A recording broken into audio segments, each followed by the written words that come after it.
Heart beat scan ఒక్క second లోనే world class 640 slide CT scan ఇప్పుడు మీ విస్టా ఇమేజింగ్ బంజారా హిల్స్ లో.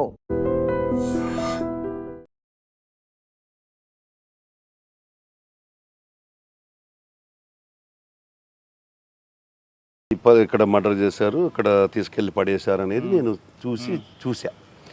చూసిన తర్వాత ఫస్ట్ 25 రోజులు క్లూ లేదు. రెండో రోజు వచ్చేటప్పటికి సార్ సాయంత్రానికి మాకు ముందు బాడీ ట్రేస్ అయింది. ఎనీ కేసు బాడీ ట్రేస్ అయితే సగం ట్రేస్ అయినట్టే. అతను చనిపోయిన ఆమె నా పేరు నారాయణమ్మ అనుకుంటా పేరు, వాళ్ళ అతని పేరు నారాయణ, నాకు సరిగ్గా గుర్తులేదు. అతను ఒక మాట చెప్పాడు, సార్ మా అక్కయ్య చేసి ఉంటారు సార్ ఈ మర్డరు అని. వాళ్ళు కూడా వచ్చున్నారు ఆ రోజుకి.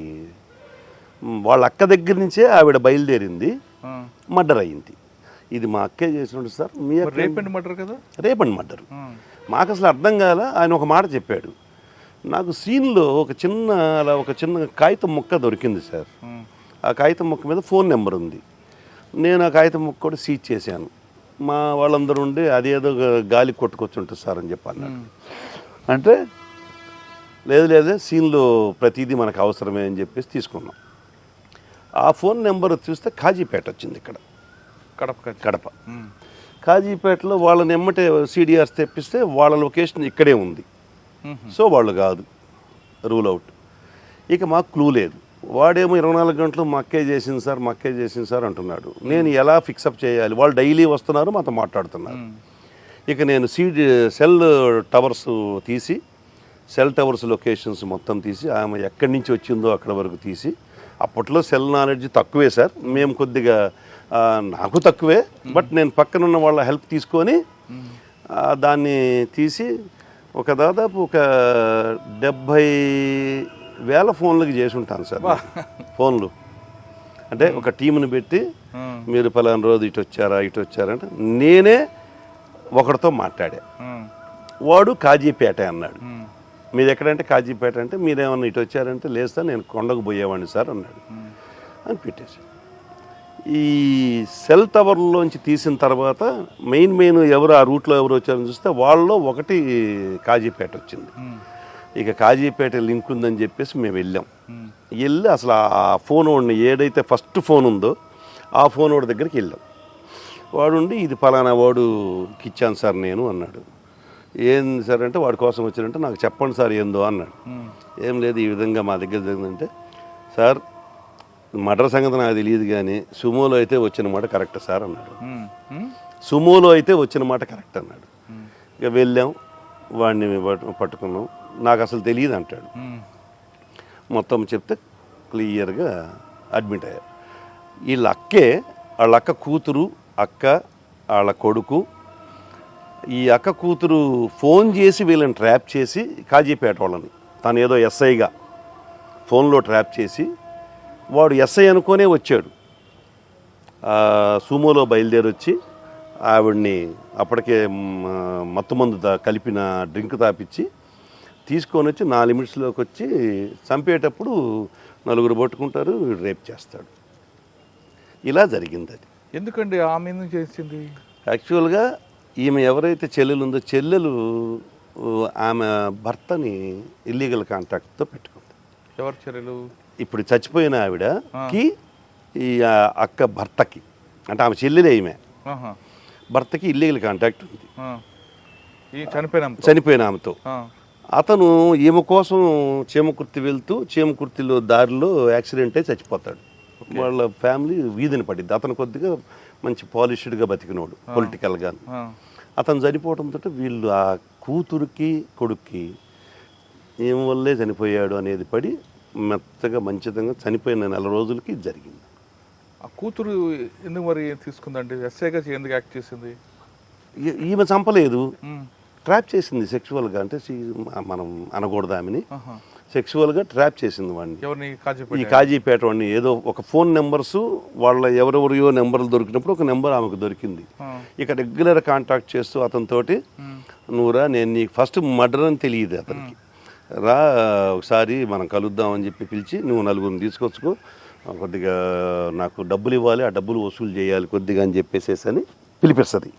పిలిపించిన తర్వాత వాళ్ళకి మందు దాపి ఒక 25,000 రూపాయలు డబ్బులు ఇచ్చి చంపిస్తుంది. ఇది case life conviction. Super. Life conviction కోర్టులో. వీడికి కాజీపేటానికి అక్కడికి వచ్చే వరకు మర్డర్ చేస్తా తెలియదు, అక్కడికి వచ్చినప్పుడు తెలియదు, కానీ అక్కడికి వచ్చిన తర్వాత 25,000 ఇచ్చి చంపేమని చెబితే చంపేశారు ప్లస్ రేప్ చేసేసాడు. చంపిద్దరు రేప్ చేశారు. వాళ్ళు పట్టుకుంటారు, ఈడి పనిలో ఈడుంటాడు, వాళ్ళ పనిలో ఒక పక్క ఆమె ఏమో చున్నీ పట్టుకుంటుంది, ఆవిడ పక్కా ఉంది. ఆవిడికి లైఫ్, అతనికి లైఫ్, అతనితో పాటు వచ్చిన ఇద్దరికి లైఫ్. సూపర్. అది భలే కేసు. ఆ కేసులో నాకు మనస్తృప్తి ఏంటంటే డిటెక్షన్ కాదు, ఆ సూమో డ్రైవర్ని అప్పుడు రఘురామరెడ్డి ఎస్పీ గారు, మా కొల్లి రఘురామరెడ్డి గారు, ఆ డ్రైవర్ని కూడా పెట్టమంటారు సార్. నేనుండి లేదు సార్ అతనికి తెలియదు, అతని వాయిస్ రికార్డు కూడా ఉంది, ఏదో డబ్బులు వసూలు చేసుకోవడానికి వాళ్ళని తీసుకొచ్చి దించిపోయి నీ బాడుగు నీకు ఇస్తానంటే వచ్చాడు, అతను దీనిలో విట్నెస్ సార్, ప్రైమ్ విట్నెస్, అతను బండి ఆడపెట్టి వాళ్ళు పోయి లోపల పోయి చంపుతారు అని ఆయనతో పోట్లాడా. ఆయన ఎట్టి పరిస్థితుల్లో పెట్టాల్సిందే అంటాడు. నేను ఒకరోజు పర్సనల్గా వెళ్ళి ఎవరికైనా ఇచ్చేయండి సార్ ఈ కేసు, నేను పెట్టలేను సార్ అతన్ని అని చెప్పి అడిగాను. ఎందుకంటే నాకు కూడా బాధేస్తుంది, అన్యాయంగా మర్డర్ కేసు, ఏదో చిన్న పెట్టి కేసు అన్నా కూడా తప్పే, కానీ ఎందుకు డ్రైవర్ మీద అంటే డ్రైవర్ ఆయనకేం లేదు, వాడు కూడా ఇన్వాల్వ్ అయ్యాడు, కాజీపేట నుంచి వచ్చాడు కదా, వాడు ఎందుకు అంటే మేము ఏదైనా చెబితే ఆఫీసర్స్ ఒక సెకండ్ యాంగిల్లో కూడా చూస్తారు, ఏమన్నా వీడియో ఏమన్నా. నేను అది కూడా చెప్పాను సార్, నేను దాని ఓన్లీ కాదు సార్, మీరు కావాలంటే ఇంకెవరికన్నా ఇచ్చుకోండి సార్ అంటే లేదు ఇంత ఎందుకు అంటే లేదు సార్ అతను అన్యాయం చేయడం నాకు ఇష్టం లేదు సార్ అంటే, సరే చివరికి అతని ఎవిడెన్స్ నా ఎవిడెన్స్ మీద వాళ్ళకి లైఫ్ పడింది. అంటే సాటిస్ఫాక్షన్ అది. ఈ డిటెక్షన్ చేయకపోయినా పర్లేదు, కానీ ఒకరిని అన్యాయంగా మనం పంపించలేకపోయి వాడి వల్ల మనం కేసు కూడా సక్సెస్ అయింది. సక్సెస్ రేటు మర్డర్ కేసులో రావడం బాగా అరుదు సార్. నాకు దాదాపు 7-8 కేసుల్లో కన్విక్షన్లు వచ్చినాయి. సార్ మన గురువు గారి అక్కడ అయిపోయిన తర్వాత నన్ను సంతమాగుల నుంచి లేపినప్పుడు ఈయన ఎస్బీ ఇన్స్పెక్టర్ గారు, అప్పుడు విశ్వజిత్ గారు ఎస్పీ గారు, ఆయన ఎస్బీ ఇన్స్పెక్టర్ అయితే నేను ఆయన దగ్గర మళ్ళీ ఎస్బీఎస్ అయింది. ఆయనే నన్ను 6 నెలల పాటు ఉంచుకున్నాడు. 6 నెలల తర్వాత నన్ను ఖమ్మం పంపించాడు ఎస్పీ గారి చెప్పి, ఖమ్మంకి ఒక మంచి ఎస్పీ కావాలి, ఎస్ఐ కావాలని అంటే మన సంఖలో పెట్టుకొని మనం అంతా ఎదుగుతున్నాం సార్, మా వాడు ఉన్నాడు కదా మా ఎస్బీఎస్ఐ అని చెప్పి వేయించాడు. అక్కడి నుంచి మళ్ళీ ఇటు వచ్చేసాం. తర్వాత నాకు ఆయనతో ఇక సంబంధం లేదు, ఎవరితో గురువుగారితో ఎక్కడున్నా మాట్లాడుకుంటా. అతను 70 ఏళ్ల వయసులో టైప్ చేస్తాడు సార్ కంప్యూటర్, ఆయన చేసిన స్పీడ్గా ఇప్పుడున్న కుర్రోళ్ళు చేయలేరు సార్. అంత గొప్ప లక్ష్మీపుత్రుడు సరస్వతీపుత్రుడు. అతనుకున్న ధైర్యము 100 మంది గుండెలతో సమానం సార్, అంత ధైర్యవంతుడు, నాకు మార్గదర్శకుడు. అంటే కేవలం ఇంకోలు ఎస్బీ కంటిన్యూ అయింది.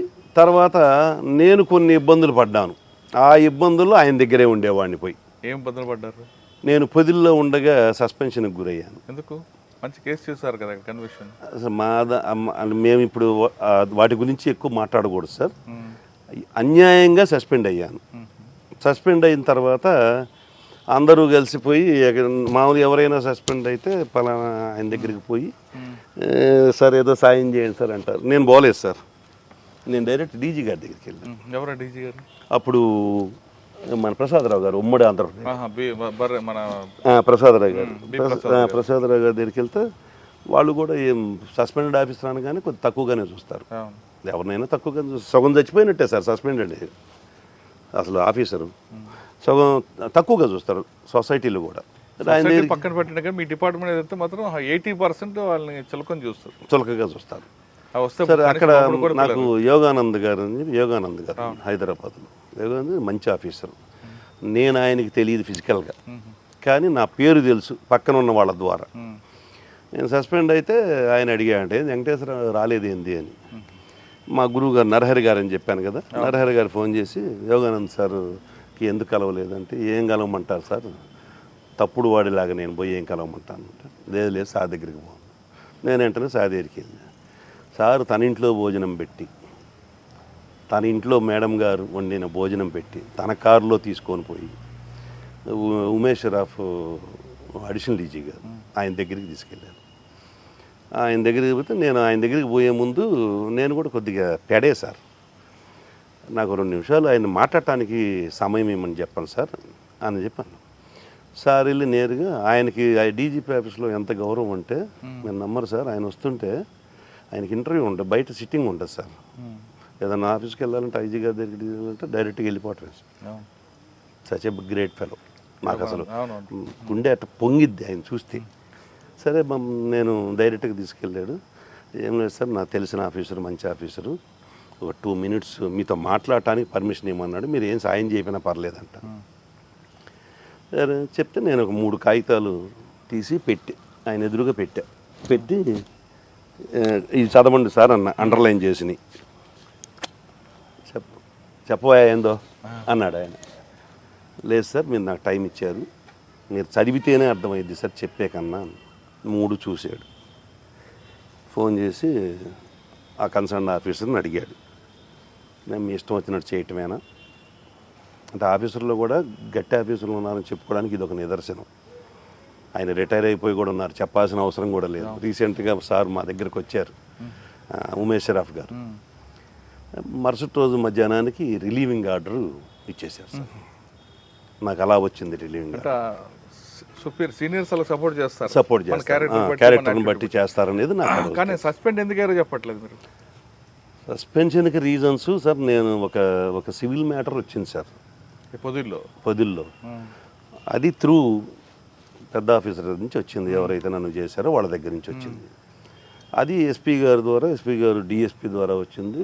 నాకు దగ్గరకు కూడా రాలా. డిఎస్పీ గారు నన్ను తీసుకొని పోయాడు, నా లిమిట్స్ కాబట్టి. ఆ సైట్ ఆ దొనకొండ వెళ్ళాం. అప్పుడు కొత్తగా ఆంధ్రప్రదేశ్ రాజధాని దొనకొండ అని వినపడుతుంది బాగా. ఆ దొనకొండ ల్యాండ్ నా కర్మకాలి. నాకు అది ఎప్పుడు నైట్ మేర్ సార్, నాకు ఆ రాజధాని అనేది నేను అసలు మర్చిపోలేని ఇన్సిడెంట్. వెళ్ళాను. నేను ఎంఆర్ఓ ఆఫీస్లో పనిచేశాను కదా సార్. ఆ దొనకొండ ఎంఆర్ఓ నేను పనిచేసేటప్పుడు యూడీసీ, వాడు అక్కడ ఎంఆర్ఓ. అనా అనుకుంటా మాట్లాడుకున్నాం ఇద్దరం కూర్చొని. దీని రికార్డ్ అంతా తీయించాను. వాళ్ళ మనుషులు కూడా వచ్చారు. ఓ పవర్ఫుల్ లేడీ కూడా వచ్చింది. పవర్ఫుల్ లేడీ వచ్చింది. వాళ్ళ పార్టీ, ఆఫీసర్ పార్టీ. ఆఫీసర్ ఏ పార్టీ? ఆఫీసర్ పార్టీ నేను చెప్పేది మీకు అర్థం కావాలి. ఆఫీసర్ పార్టీ, పవర్ఫుల్ లేడీ, నా పార్టీ కాదు, పొలిటికల్ పార్టీ కాదు, ఆఫీసర్ పార్టీ. వచ్చి కూర్చున్నారు. ముందు రికార్డ్ అంతా తీయించాను సార్. ఆఫీసర్ ఎవరో సార్ ఇప్పుడు వద్దులేండి సార్. ఉన్నారు ఇప్పటికీ ఉన్నారు. వారు కూడా మాలాగానే ఇబ్బందులు పడతా ఉన్నారు. అవునా? భగవంతుడు ఉన్నాడు కదా సార్. ఇంటి ఇచ్చారు మీరు. అదే ఇవన్నీ తీసిన తర్వాత రికార్డు తీస్తే ఆ 300 ఎకరం ఏదైతే సబ్జెక్టు డిస్ప్యూట్ ల్యాండ్ ఉందో అది గవర్నమెంట్ ల్యాండ్ అని జాయింట్ కలెక్టర్ గారు ఇచ్చిన తీర్పు ఉంది. ఆయన ఉండి ఇది మీది ఎట్లా ఇద్దండి, ఇది మా ల్యాండ్ అయితే మీరు ఏదంటే కోర్టులో చూసుకోండి అన్నాడు. ఇదంతా కావటానికి కారణం నేను అనేది వాళ్ళ యొక్క ప్రిజంప్షన్. నేను అసలు అప్పటిదాకా ఎవరికి తెలియదు ఇది. ఈ ల్యాండ్ డీటెయిల్స్ రికార్డ్స్ అన్నీ నాకున్న తెలివితేటలు, నాకు అతి తెలివితేటలు అనేది నాకు అప్పుడు తెలిసింది సార్. అతి తెలివితేటలు వాడుకోకూడదని నన్ను అప్పుడప్పుడు కిషోర్ కుమార్ గారు సార్ అంటుంటారు, ఎస్ఐ ఉద్యోగం ఎస్ఐ ఉద్యోగం చేయమంటే సిఏ ఉద్యోగం చేస్తావు, సిఐ చేయమంటే డిఎస్పీ చేస్తావు అని అంటుంటారు sir. Because of my proactive. అంతే సార్. 2వ రోజుకి రిలీవింగ్ ఆర్డర్ వచ్చిందా? రిలీవింగ్ ఆర్డర్ కాదు సార్, నన్ను రమ్మన్నారు. వచ్చిన తర్వాత బండి హ్యాండ్ ఓవర్ చేయమన్నారు. బండి సిమ్ము నేను దేనికైనా రెడీ సార్, నాకు ఎక్కడికైనా ఓకే, అసలు దానిలో నాకు ఇబ్బంది లేదు. ఎమ్మటే ఇచ్చేసాను, బండి పెట్టుకుని బండి వదిలేసి మళ్ళీ వెళ్ళిపోయాను. మళ్ళీ మరుసటి రోజు ఉదయం రమ్మన్నారు. వస్తూ 4 సార్లు ఫోన్ చేశారు. నాకు అప్పటికే అర్థమైంది, ఓహో నాకు ఏదో ప్రిపేర్ చేశారు. నాకు ఆల్రెడీ నైట్ తెలిసింది. పోలీసులు సీక్రసీ లేదు సార్, అడిగినోడికి అడగనోడికి ఇద్దరికి చెప్తారు మా వాళ్ళు, కాబట్టి సీక్రసీ నిజం సార్. రాత్రి తెలిసింది. పొద్దున పోగానే అడిషనల్ ఎస్పీ గారు ఉండి సర్వ్ చేశారు. తీసుకున్నాను, జేబులో పెట్టుకుని. ఏంటి చదవవా అన్నాడు. మీరు చేసిన అన్యాయాన్ని చదవటం ఎందుకు సార్, ఇది చేసిన నా కొడుకుని వదిలిపెట్టాను నేను. చేసిన వాళ్ళు ఉన్నారు. మా ఎస్బీ ఇన్స్పెక్టర్ ఒకడు ఉన్నాడు, మా బ్యాచ్మేట్ అప్పుడు, తిరుమల రావు అని, ఇప్పుడు డిఎస్పీ అయ్యాడు మొన్నే. సరే అతని పాత్ర కూడా కొంత ఉంది. ఏదైనా ఆఫీసర్ డెసిషన్ ఉన్నప్పుడు అతను కూడా ఏం చేయలేడు, కాబట్టి నేను అతన్ని ఫైన్ ఫాల్ చేయలేను. బట్ ఆర్డర్ చేతిలో పెట్టారు. అప్పటికి నేను ప్రకాశం జిల్లాలో ఒక వెలుగుతున్న police officer, law and order ఆఫీసర్గా ఒక్కసారిగా పాతలానికి పడిపోయా. అయ్యో. అప్పుడు మళ్ళీ మా గురువు గారు మీరు చెప్పి పృథ్వీనారాయణ గారు, ఇక నా టైం ఎవరన్నా జనరల్గా సస్పెన్షన్లో కానీ ఖాళీగా ఉంటే ఇళ్ళ కాడో లేకపోతే తిరుగుతారు, లేదంటే దాక్కొని ఉంటారు. నేను 24 hours పృథ్వీనారాయణ గారి ఇంట్లోనే ఉండేవాడిని. విజయవాడలో. విజయవాడ, గుంటూరు, ఆయన 2 అవును. నాది డైలీ చూసుకునేవాడిని. నా దానిలో ఉన్న లోతుపాతులు అన్ని రికార్డు బిల్డప్ చేసుకోవటము, మేమిద్దరం కూర్చొని కొట్టుకోవటము. కాసేపు ఆయన లాయర్ ప్రాక్టీస్ చేస్తుంటాడు, కోర్టుకి వెళ్తాము, ఇక ఆయనతో పాటు తిరుగుతా. ఆయన కోర్టుకు వచ్చిన టైంలో నిందితుడిని పట్టుకోవడానికి పరిగెత్తినప్పుడు కాలు ఇరిగింది. నేను ఉన్నాను సార్. ఏం జరిగింది ఆ రోజు? ఆ రోజు ఇతను కానిస్టేబుల్ పట్టుకొని పోతుంటే వాడు వదిలించుకొని పోతుంటాడు. ఈయన ఎదురుగా ఉన్నాడు, కనపడుతుంది వాడు రావటం. జస్ట్ ఎవరు కాలు ఇట్ట అన్నాడు, ఈయన పడ్డాడు. 2 నెలలు బొమ్మలు పడ్డాడు. నాకెందుకు వెంకటేశ్వరరావు ఈ వయసులో అంటే, లేదు సార్ మీలో పోలీసు ఉన్నాడు, అందుకే పోలీస్ ఆఫీసర్ చనిపోయేంత వరకు పోలీసు.